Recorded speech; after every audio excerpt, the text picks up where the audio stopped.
And welcome back to Primetime News. And a special welcome once again to our viewers on TVJ International in the Cayman Islands and online at onespotmedia.com. Up first this evening, despite strong economic indicators and a massive decline in poverty and unemployment rates, recent data has indicated that the man in the street is not feeling the effects. Now, the findings are from the latest RJRGleaner Don Anderson poll conducted between May 16 and June 7. There was also a lukewarm response when respondents were asked about their standard of living. We have the details from Andrea Chisholm.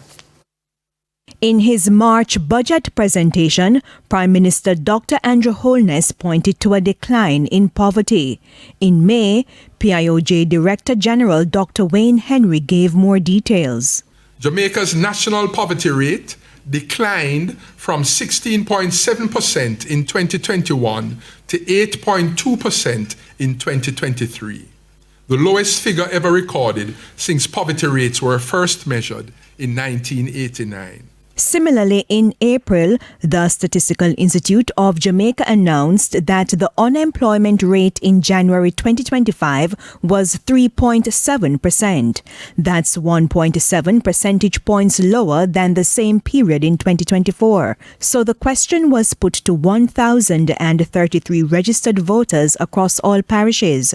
Do you feel the government is doing enough to reduce poverty and unemployment? Roughly 61% of respondents said no, 27% said yes, and 11% do not know. Pollster Don Anderson also asked respondents about their personal situations, meaning basically their standard of living, how they're getting along, meeting their daily household expenditure, etc. Less than half, 46.5% of respondents said it was average. 8% said their personal situation was excellent, 22% said good, 17% poor, and 6% very poor. We broke that down by the demographic groupings, of course, and the persons who were more positive about their own situation were older persons. The younger persons, 18 to 24, were skeptical about their own personal situation and hence, reflecting a situation that suggested they're unhappy about where they are at this point in time. From a political perspective, those who said they were going to vote for the Jamaica Labour Party were more favorable about their own personal situation than those who were going to vote for the People's National Party. Jamaica's macroeconomic indicators have also been going in the right direction. At the end of May, the net international reserves stood at $5.8 billion. The inflation rate for April was 5.3%, within the Bank of Jamaica's target range of 4 to 6%. At the end of the last fiscal year, Jamaica's debt to GDP ratio, what the country owes versus what it produces, was below 70%.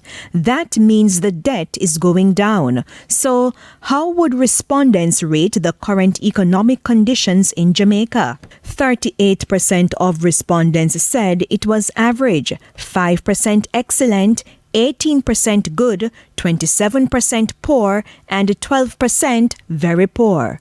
The RJRGleaner Don Anderson poll has a margin of error of plus or minus 3%.